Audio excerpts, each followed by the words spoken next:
Hello, everybody. This is Dissonant Waves, episode something or other. I'm Dominic. Riddle Yeah. and Tricks are here as well. How you doing? We are doing some stuff today. This is actually episode 31. This is another Pride album, albums of 2020, whatever you want to call that shit. It's that. We're doing Caveboy's Night in the Park, Kiss in the Dark, Sunlight by Spacey Jane, and Chromatica by Lady Gaga. All very gay. As much as this has been called a Pride album, and just to do a quick segue into what we're probably going to do first here, Spacey Jane is not a Pride album. It's just an album that I've been excited for since I discovered Good For You. I mean, it's a band that I've kind of like known since around 2017, but I didn't really get into them as much until they blew up last year, which is kind of a bit of a regret for me. Usually it's cooler when you've been into a band for longer than most people have, but obviously I kind of fucked up on that. Thankfully though, I've gotten into them right before they dropped this debut, and it's a solid debut. Sure. Got these paw fucks. Trix is playing Binding of Isaac, so Yeah. when she says the random shit, it's just Binding of Isaac. Yeah. I just found it out of a red chest. Yeah, when she says she's found a dead cat, it's This conversation referring isn't to- even good enough for Tricks to not play a video game. We're starting off super well. Remember last time just when got we stuck. played video games? Did not that work episode well. is awesome. That episode was great. I love it so much. So I picked up the Middle East on vinyl now. That's my way of saying sorry to them. Alright, so Spacey Jane, tell us about it. Spacey Jane. Why was it worth and everything Pride Month? Mostly because I didn't really have any other Australian 2020 albums. It kind of left to go. Cub Sport was still yet to put out theirs. If Cub Sport had put out an album, that would have 100%. Knowing Cub Sport's way of going gayer and gayer in each album, that would have been the perfect Pride thing to do, but unfortunately, not released yet. So I don't know. I just wanted to go for an album that I've been kind of excited for. That's fair. That's fine. Mm-hmm. And I wasn't expecting 100% album of the year material here. I think I've come out after listening to this album throughout this week kind of satisfied. I thought this is probably what I expected from the debut to kind of sound like what they probably had. I mean, this is a band that's really only been around since 2017, so I'm not expecting a fucking magnum opus No, as a debut here. not at all. But like, And their bassist also left as their songs started to finally get more successful. She left and got replaced with Pepper Lane, which if you look in the credits for a lot of these songs, you'll see that it would either be Amelia Murray or Pepper Lane written in there.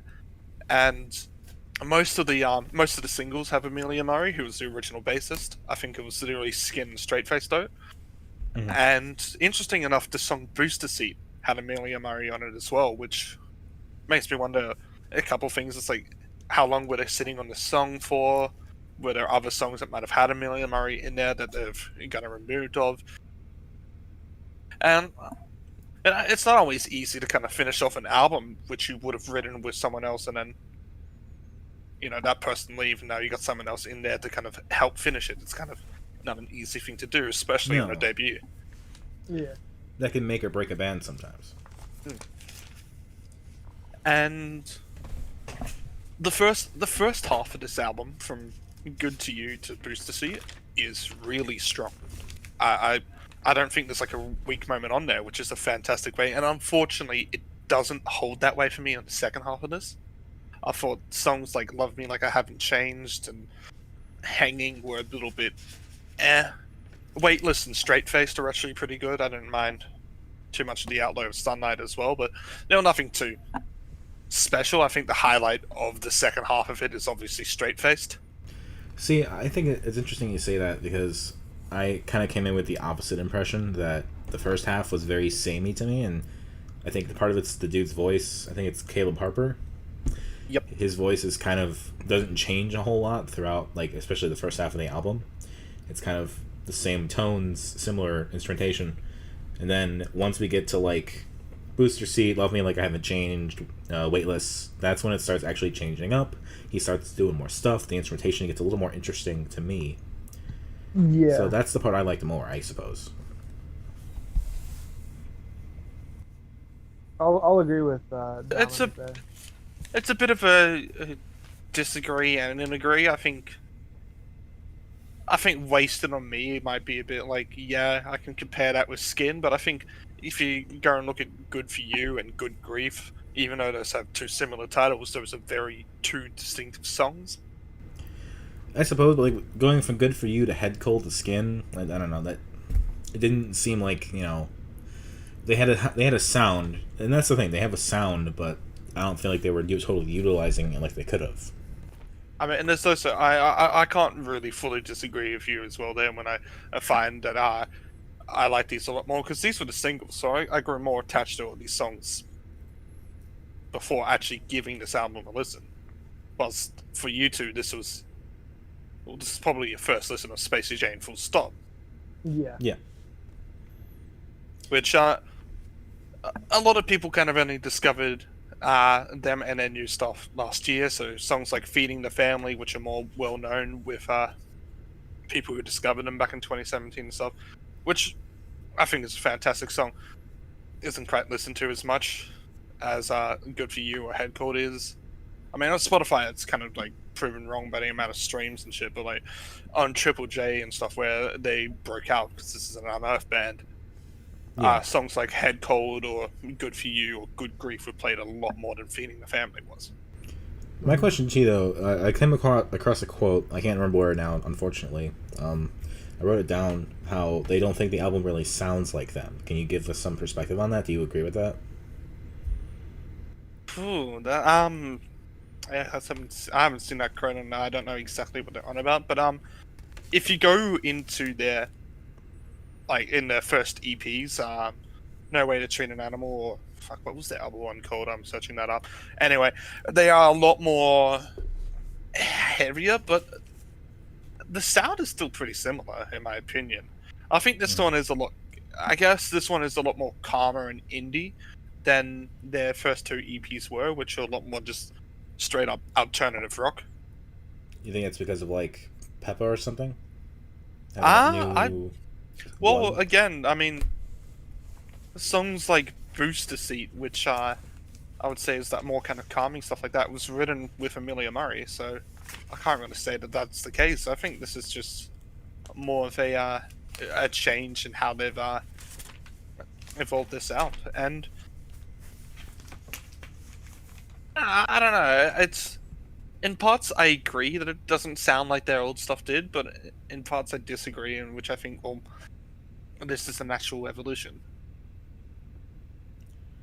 Again, this is just me kind of just putting my opinion out here. If you two haven't heard the EPs, there's no real discussion that we can do with that to kind of No, I mean, say that. But I mean, for me, this is for me. Yeah, like, you go first. This whole band, like, it's fine. Like I said in the chat, you know, it's pretty solid. The sound is there. They've got a good thing going. I'm just looking for, you know, some kind of evolution. So, like, why is there an album to begin with? You know, where is the anything?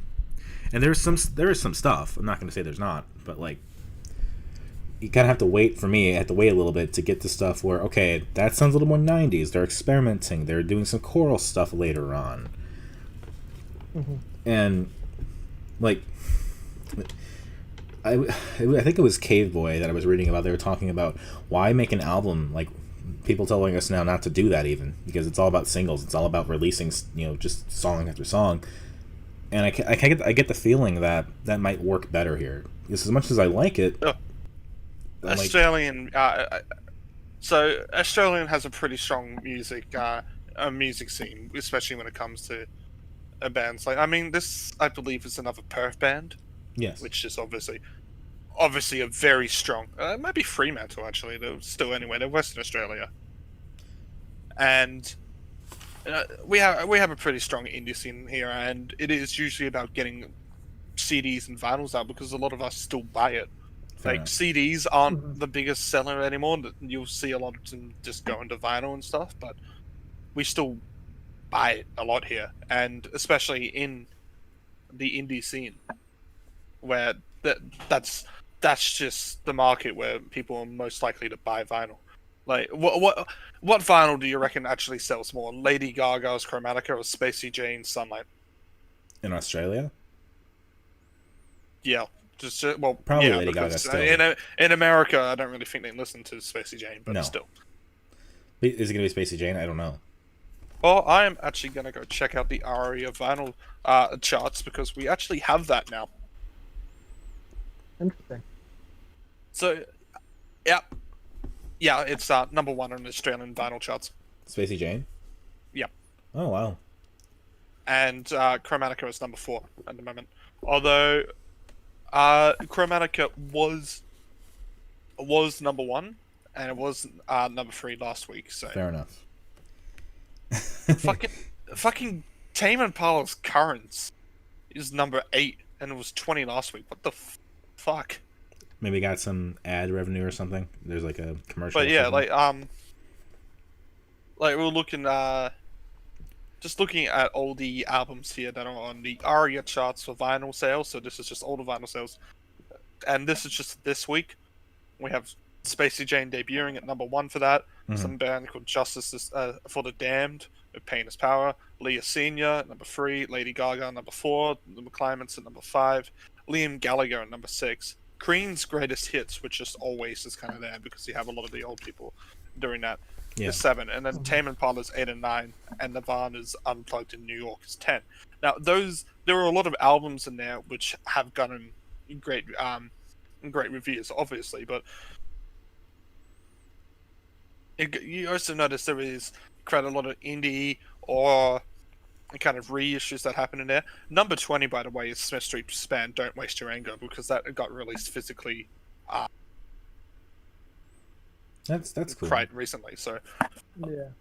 like 2 weeks ago or something. So I mean, I'm curious how people have responded to the whole controversy now that it's out and like. It's I out think there. everybody's kind of realized in the end that that it was a shit show that didn't need to happen. Perhaps. Fair enough. Fair enough. Yeah, I mean, I don't really come out of it feeling any less or any more for Will Wagner or Georgia Mac, to be honest. But either way, that's stuff that's not too important right now, especially as this is an album that is in no way related. Right. Yeah. My other big thing, I guess, for this is that for me, like, this is a good album to throw on in the background. Like, it's not. It's kind of like Japanese Wallpaper, where it's like, when you told me to listen to that in the background, I was like, yeah, that actually really works, and this could be the same. I think.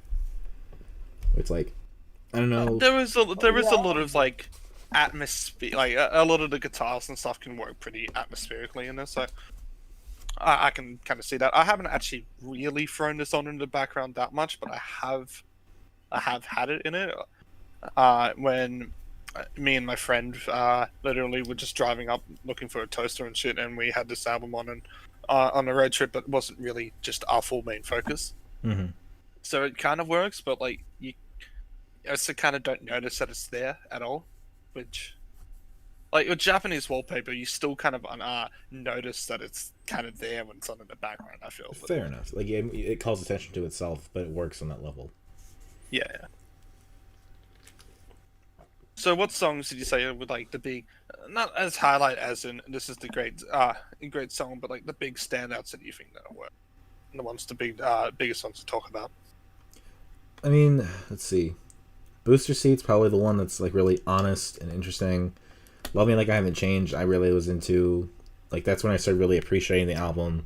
Then Weightless is kind of when it gets more diverse, and I don't know, they had like a fuller sound that drew me in. So once we get to that level of like the album, that's where it becomes like, you know, fun and stuff for me. I think for Straight Face, I even have I appreciate this one a lot. So yeah, I think Booster Seat is definitely like a big standout on here. It's one of those ones where the lyrics really call out for attention. Mm-hmm. Yeah.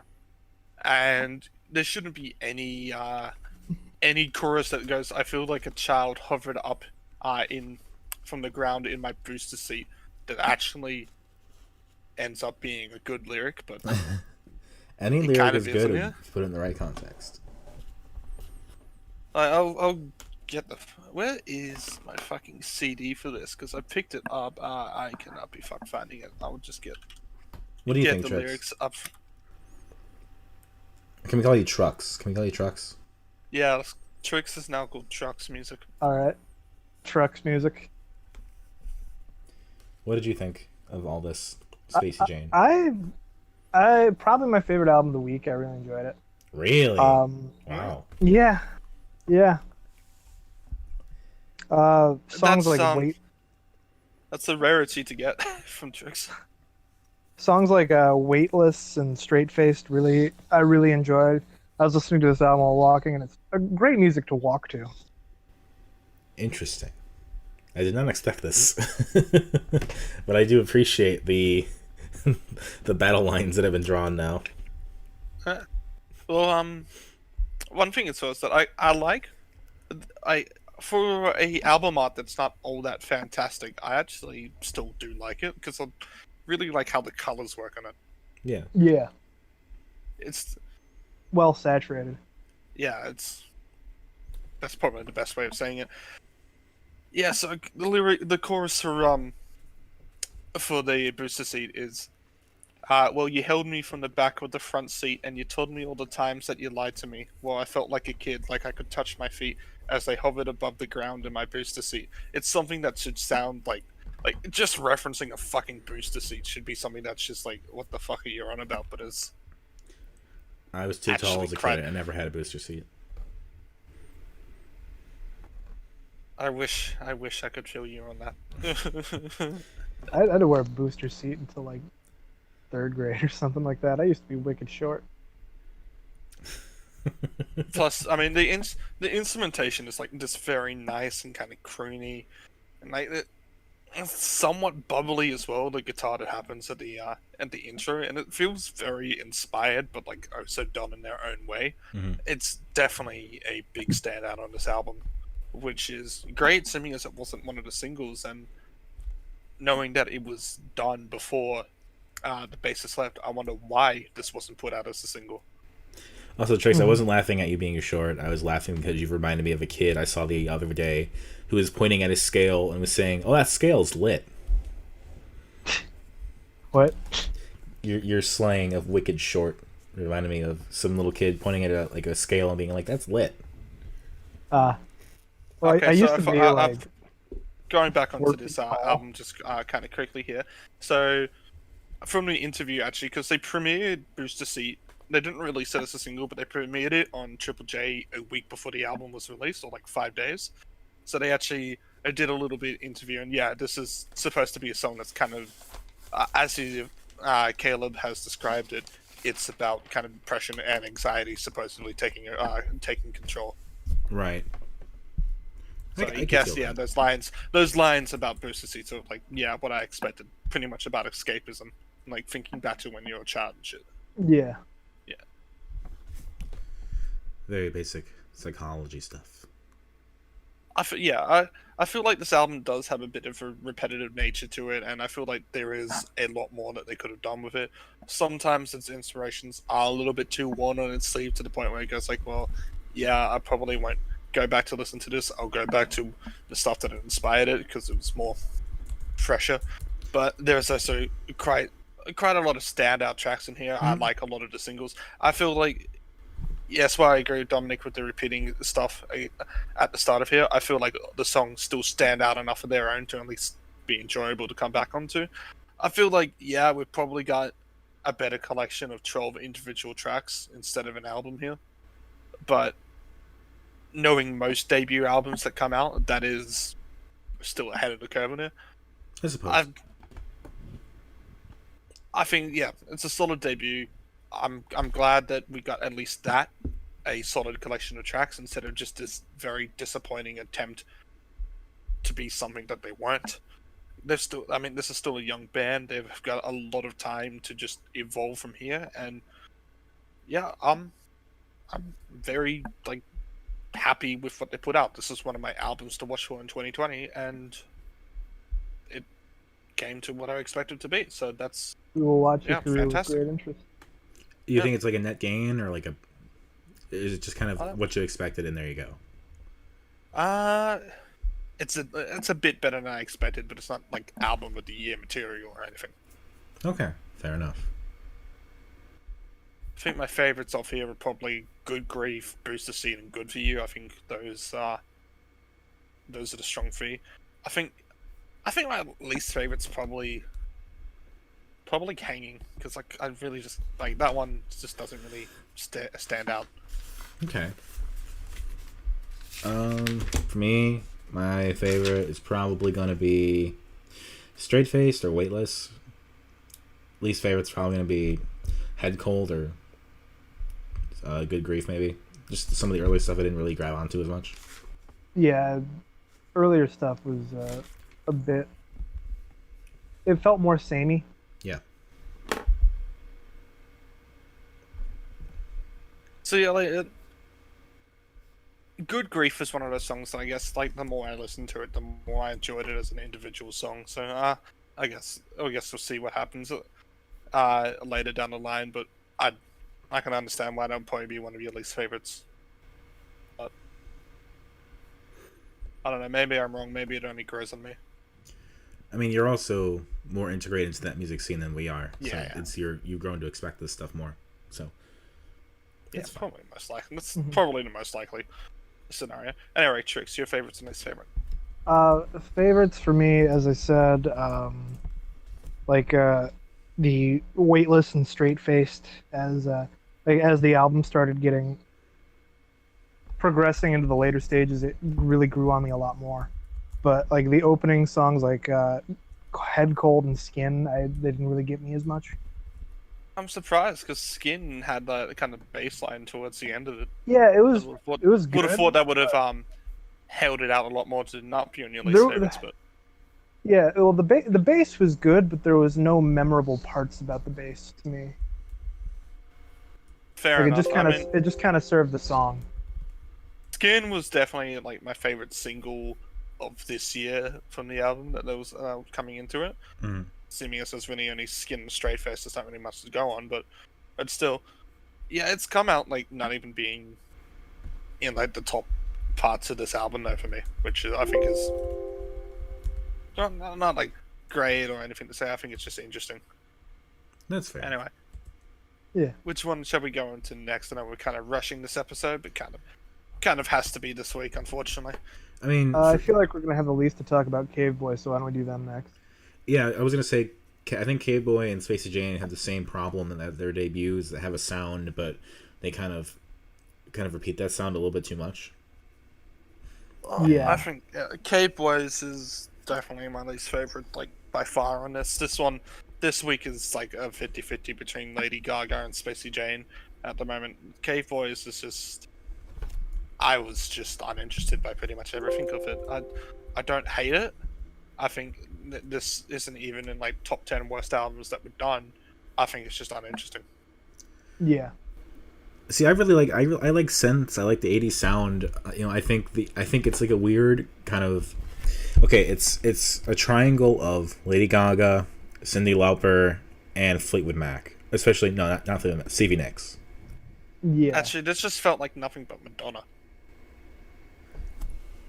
I disagree with that. Madonna has more stuff going on.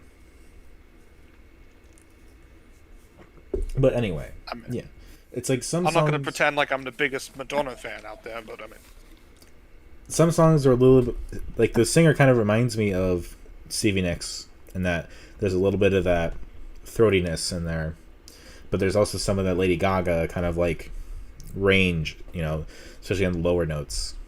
And then Yeah. some of the songs, I think it was Straw for Gold and a couple others, kind of remind me of like that 80s sound, really, like Girls Just Want to Have Fun or whatever stuff.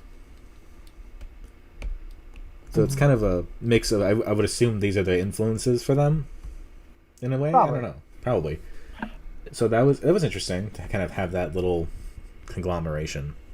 I think one of my big problems with this as well is that if you asked me to sing any song of here, I can remember what this album sounded like, but I couldn't tell you how a song goes or anything like that. It all just came and went, and I gave Yeah, this 2 or 3 listens. There wasn't even any one strong highlight, and both Spacey Jane and Lady Gaga, at least, I mean, a lot of albums that were done have at least had one strong highlight. This just didn't for me. It had nothing that I went and go like, oh yeah, I'm gonna remember that. Oh, that's stuck in it. Like, there's not even earworm on this, and this is the type of music that usually is supposed to have earworms. Yeah. You're right, actually. Yeah. Because that's the funny thing. It's like, as much as I like the sound, I can't actually tell you any of the songs. Yeah, I've listened to it a fair amount of times, too, so it's... Yeah. We can tell you the sounds that this album has. Like, again, we can compare it to a lot of the pop artists of like the 80s and the 90s, and honestly, you're better off spending your time just listening to those ones. I don't think this brings anything new to that. Again, this is a debut, so you don't expect too much, but except a bunch of songwriting and stuff like that, and people trying to just execute good pop songs, but they haven't done that. If all they've got going for them is that they're trying to make earworm music, which is, it's gotta be generic, it's gotta be heard a million times before, but stuck in your head, then they've at least succeeded at that. But they haven't done that, so they've got nothing going for them on this. No. I mean, which is a shame, because they, when you listen to them, you don't hate the songs. They're alright songs, but that's just it. There's nothing stand out. There's nothing even bad enough on this to stand out. This ain't like Love, where everything was just fucking boring, so you can remember how much you hate that record. But this is just very safe. Oh wow! Yeah, I would not go that low. I think this is better than Wolf Parade by far. Remember, you're the only one who hates Wolf Parade. Like, I don't hate Wolf Parade. I thought it was...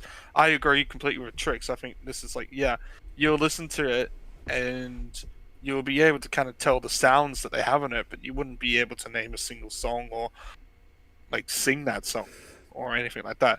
But you'll listen to it as an album and you'll get through it fine. Like, there's nothing on it that goes, oh, this is dragging, oh, this is hating, or I hate that. But there's just also nothing that makes you go, oh, I love that. And that's just, yeah, when this is a pop record, when pop's main goal is usually to get stuck in your head, it's supposed to be that kind of whole simple rhythm that everybody starts to kind of sing along to. I'm like, yeah, I remember that. Because when people dance to music, they usually like to dance to music they can remember. That's why pop is so successful with that. Right. You're actually changing my mind. This is incredible. I know, I'm just that good. And for my next trick, I've been actually talking to Trix all along. There is no Ritalin, there is no Callum. Yeah, it's just Trix doing all 3 voices. Yes. Hello, I live in New York. New York, New York, New York. But yeah, I mean, I hate having only so short to say about an album, but if there's one word that you would describe and this album as, it's Trix's favorite word. Blender. See, I came into this discussion, I was going to apply Blender to both Spacey Jane and this album. But you can remember Spacey Jane songs. Yes, may not remember all of them, but you at least remember a couple. Yeah, that's the thing. You've really laid it out pretty bare there. Yeah, and it's disappointing because I like the sound. I thought I really liked what was going on in this album. Then I realized that I don't have anything to really say. It's all just nothing. And it's just disappointing because it seems to have gotten a lot of traction in Canada. I wonder if they have something that we're missing. They're Canadian. So is Seismic. Yeah. So is Crystal They're better than Seismic, though, I'd say. I think they have better production quality, and I think they're better at staying as a band, but Yeah. so If far. you told me which album was better, I would tell you Seismic is better. I did not like Seismic. I know. But I also do not like the mediocrity of Wolf Parade even more. So that's hard for me to say. Seismic grew on me. Oh, man. Look, this is just why I'm not bringing any math rock back to the table, because I just don't want Dominic to. I'll probably do it before you, and then you'll be shocked at how much I like it. Depends on which math rock you bring. We'll find out eventually, won't we? Probably not. Anyway, so you look at the pictures on Spotify for this band, and they have all these pictures of them like rocking out on guitars and shit like that. And it's like, oh yeah, this is gonna be like this awesome, like, yeah, dance everything, but like, It's 80s synth. I looking at the pictures that they have here on Spotify does not represent what this album was bringing. Right. Like, Yeah, it their makes them EPs seem. might be different, but In fact, it I don't know. actually looks more like they're more pop punk. Yeah, it does. Looking at those pictures, yeah, And that's one of the they reasons why I picked them. this is absolutely not pop punk. This is just pop. Yeah. It's the second band to have a song called Hide Your Love that you've introduced to us, Trix. Shit, yeah, it is. No, Was wait, no, wait. What was the Rainbow Kitten surprise? Hide Your Love. So I don't Yeah, think Hide it was Your named Hide Your Love. It was just thought it called was just Hide, Hide. wasn't it? Ah, fuck. Yeah. But just to go so with how forgettable this is, you want to know how recently I listened to songs of this album and I can't even remember them? 2 hours ago? Not Same. even that, an hour ago. Same. I can't remember how a single song goes. Fuck. Alright. This is just common red for me. Yeah, I can't give you a favorite. I can't give you a least favorite. This is a blender. I Yeah. don't think this is the worst album. I don't think it's even top 10, but it's I don't see myself coming back to it. Me either. I can't really... I kind of remember Silk for Gold a little bit, but I don't really. So I don't really have a favorite, or at least... I'm actually really shocked that I can't come up with anything to say. I thought I had enough material here, but I don't. Like, I'm looking at this, just like, I have my notes, and... Like, I could read my notes, and they probably illuminate more, but we don't really have time for that. I don't. I feel like if you read the notes, we just don't really have much to go like, oh yeah, I agree, or yeah, I disagree, because we can't remember it. Yeah. So- Okay, here's my notes for guess I've changed. Number 1, the nostalgic sad song. Meh. 2, claps. A. 3, got anything else? And that's like the third to last song. So that's like, in listening to it, that's probably the point where it's like I'm really done with it now. Like, I was done with it before, but this is like, I'm done now. Yeah, I picked a real stinker of an album. That's also pre-corona, so we're in a different mindset than we were in January. Yeah. But that's fine. That's how. Yeah, with that aside, I reckon let's get to an album that we can at least remember songs of, even if we're about to fully disagree with opinions here. Yeah. It's Lady Gaga, Chromatica. So, I want to say just straight off that if we're going to say which one's the most technically impressive out of all of these albums, yeah, this is the production on this is great. There's actually, unlike Caveboy, there was actually a lot of earworms on here, which is great. That's how pop is kind of supposed to go. Like, there's a lot of, like, one of my personal favorite songs of the week actually is Alice. I thought that was cheesy as hell, but it was fun cheesy. Yes, and as someone who does not like Alice in Wonderland, I found myself really liking Alice of all songs a lot. I was very surprised. But as she says, my name isn't Alice, so maybe that's the loophole there. She's not Alice, so it's okay. But as this album goes on, the quality goes down and the pretentiousness goes up. There's some real. Me and songs. Trix would probably agree that Sour Candy can just fuck off. Oh my god, it can. Really? Yeah, Yeah. we did not like that What's one. wrong with Sour Candy? Pretentious as fuck. What's so pretentious about it? I'm getting the lyrics up because that was one of the things that I really. It just screamed like, oh, I'm not like other Yeah. girls. Yeah, I might be messed up, but I know what's up. You want a real taste? At least I'm not a fake.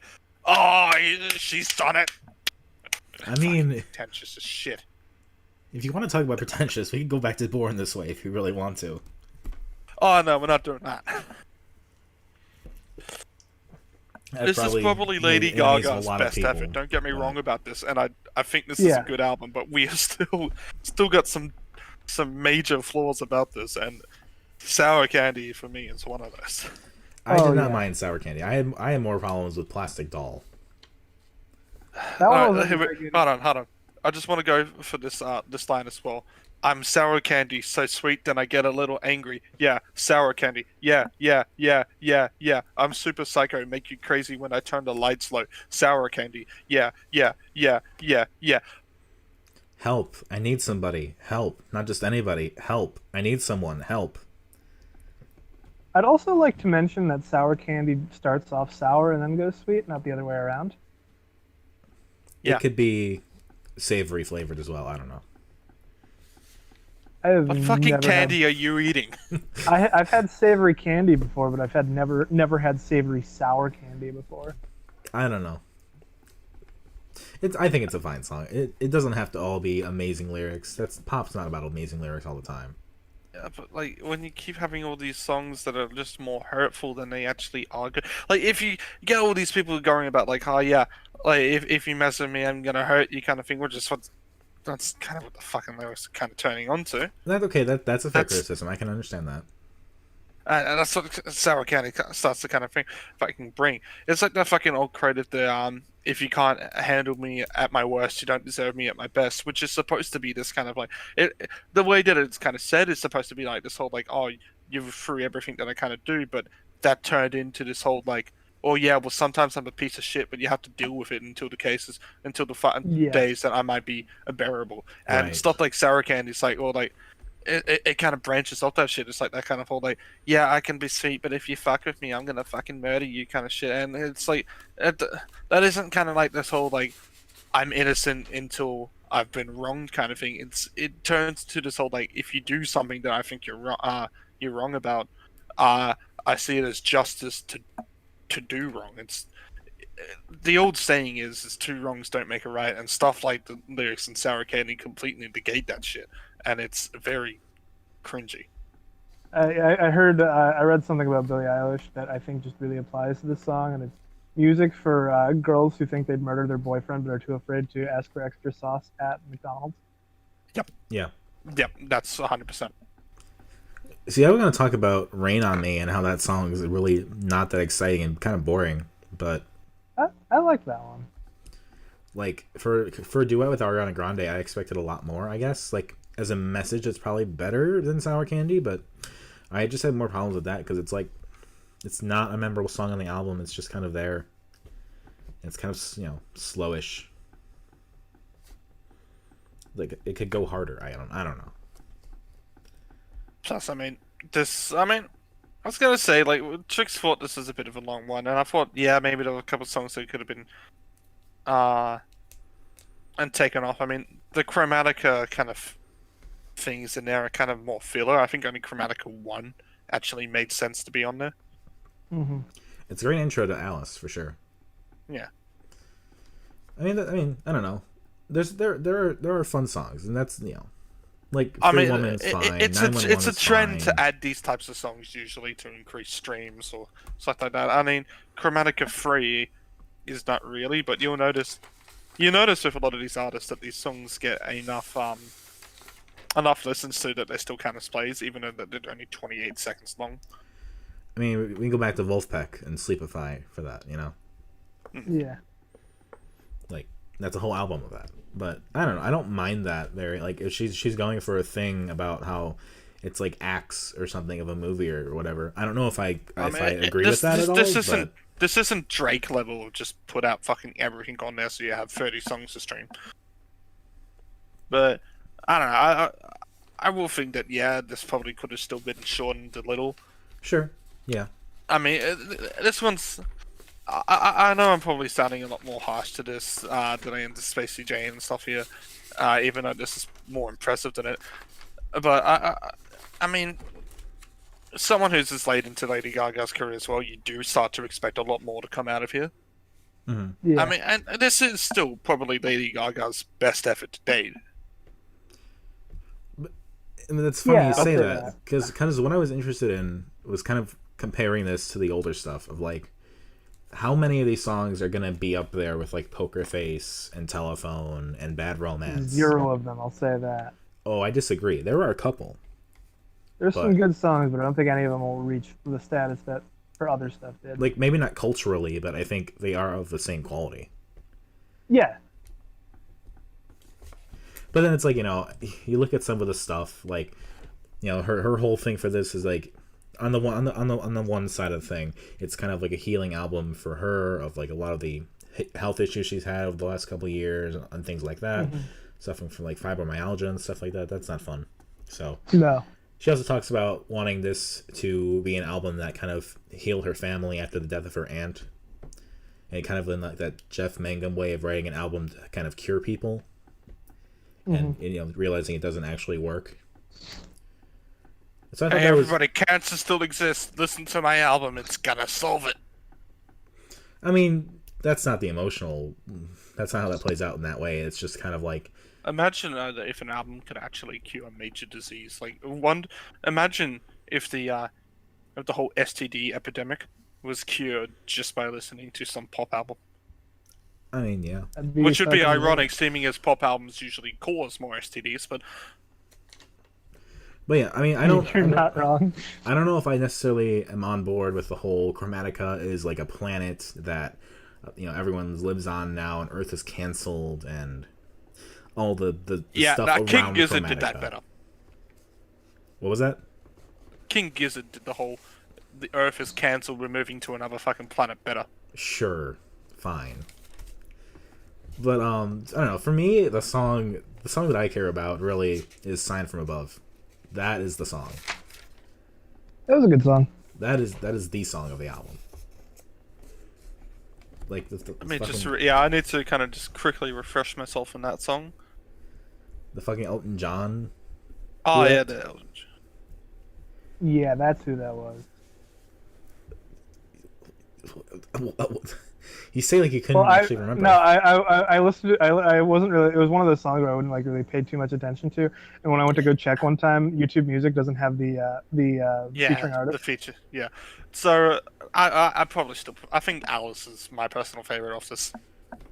I mean, I think Alice and Sign from Above are the two songs that would definitely go on that same level as like the early stuff. Yeah.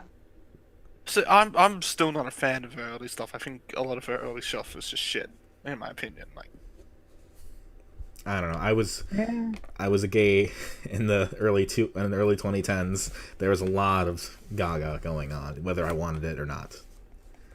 So yeah, maybe it is because of overexposure to it, but I mean, like going back to it, like those songs like "Just Dance" or "Bad Romance" were just like still like eh.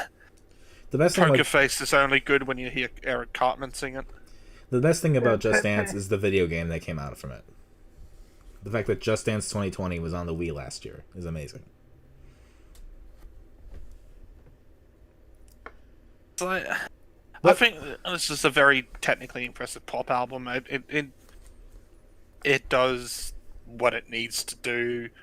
Obviously, a lot of albums these days are mostly made for streamings as well, like that. And for this to still kind of at least have a lot of that whole release is like, oh no, this is an album we're releasing, and to be kind of built as an album, I admire because I'll be glad that at least, yes, this did feel like I was listening to an album. It didn't just feel like I was listening to someone Right. looking for money off fucking streams and single sales or shit like that. Because singles don't really exist anymore, especially when it comes to artists like Lady Gaga. I haven't seen Like a there big have name been, artist there like have been this singles. release a 7-inch like ever in the past 10 years.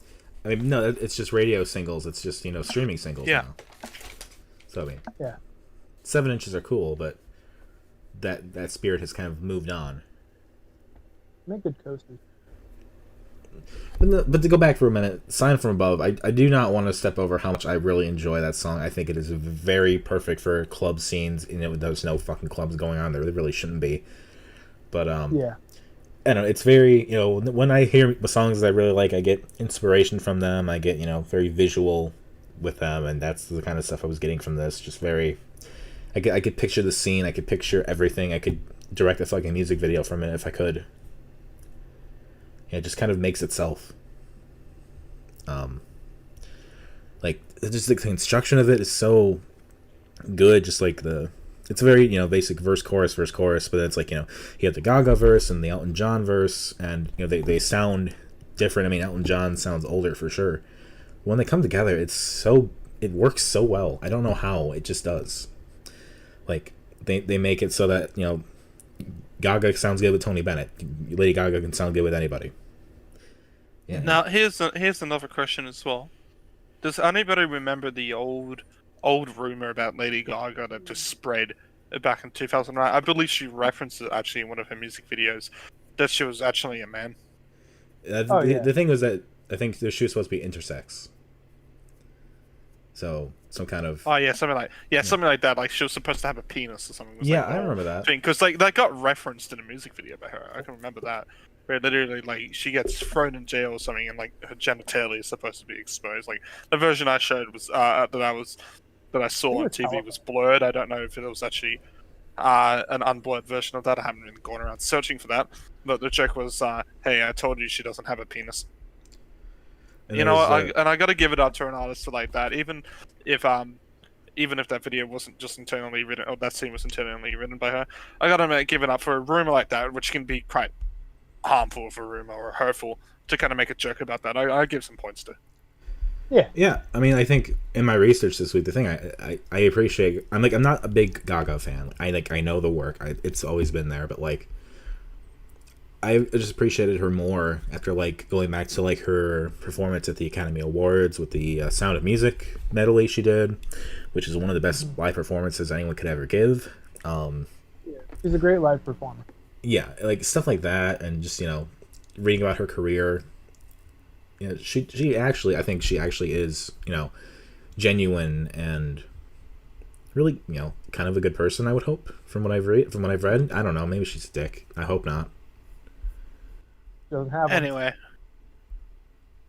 we gotta go kind of start to wrap this up now, because unfortunately, I can't stay around for much Somebody longer today. has places to be. Oh no. Anyway, yeah. Yeah. Favorite song. I think. Go ahead. I was just gonna say, yeah. I think this was better than I expected. I didn't come into this expecting to like this, and I came out pleasantly surprised, and I'm happy for that. Mm-hmm. I mean, I would agree. I did not expect a lot. A lot of pop albums, they have the hits, the singles, and then the rest of it's just kind of filler. So it's great that there was stuff spread out throughout. Yeah, favorite is Alice, least favorite is like Sour Candy can just fuck off. Chicks. Yeah. Again, I'd say favorite is the Elton John one. My title escapes me right now. But, Sign from Above. Least favorite also Sour Candy, because All right, for me then, Alice and Sign from Above are the favorites. Least favorites, Rain on Me. Alright, let's do a quick album ranking. Who wants to go first? I'll just do it. Number 1 is Gaga. Number 2, this changed in the course of the episode. Number 2 is Spacey Jane. Number 3 is Caveboy. Can't believe there was any point where you thought Caveboy was better than Spacey Jane. This is the sound, man. That's what I cared about.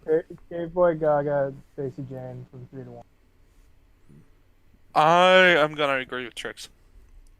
So y'all are Spacey Jane, Gaga, Caveboy 1 to 3. I think Gaga. Fuck. I was thinking of Jane and Gaga at the same time. Fuck me. Yeah, I think Gaga is more impressive, but I'm gonna just go back to Spacey Jane more. Fair enough. All right. The gay is outnumbered here. That's fine. Let's go on to what's going on next week, when we hopefully have more time. I'll go first. Yeah, Trix goes first. I already kind of teased my album. I'm going to be doing the first openly gay metal musician, Rob Halford and the band Judas Priest, and I'm going to be doing their album British Steel. Ah, classic. Yes, the one with Breaking the Law. Yes. Breaking the law, breaking the law. All right, for me, I'm going to do a trans artist next week, and we're going to do Anohni. I think that's how you pronounce it. And her album, Anohni. She was formerly of the band Antony and the Johnsons. And we're doing Hopelessness. I feel like I've heard of her. Hopelessness, yes. Yes, that's it. Her first album post coming out, I believe. I don't remember for sure. So, are you ready? So, as I said, I was originally planning to do something else, but unfortunately, I hadn't had the time to kind of figure it out. It's going to be a bit more than that. So, I've decided to go with which is another artist in which the front person is homosexual, and I was decided: do I either go for the album, which I consider to be one of the greatest albums of all time, or the album in which which is still a great album, but his homosexuality is less closeted, still a bit more explored on it. So obviously I'm going with the second one there. So I have picked Block Party's A Weekend in the City. Okay. All right. Which, get on there. It's not Australian. It's British. Damn, that's your second one. Yeah, second one. You're slipping. Anyway, that's going to be it for Dissonant Waves then. It's a shorter episode. Apologies. I've been Dominic. You can catch me on Twitter at DACICHOCKI. I write stuff at tiltedwindmillstudios.com sometimes. Check me out there. Maybe some other places sometimes. Who knows? You can also follow Dissonant Waves on Twitter at Dissonant Waves. And we have a website, dissonantwaves.space. See Jane. I've been Written On For Kids. You can catch me on our website, writtenonforkids.github.io. I also have my YouTube channel linked in the description below. I thought like I was going to say something, but I have already forgotten what I was going to say.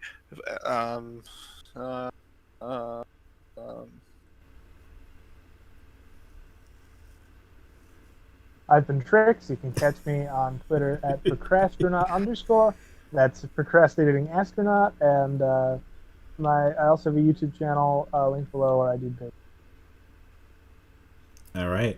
Well, that's going to be it for us. Unless anyone has anything else to say, speak now. Forever hold your peace. We're not getting married, but it sure sounds like it. Goodbye. See y'all.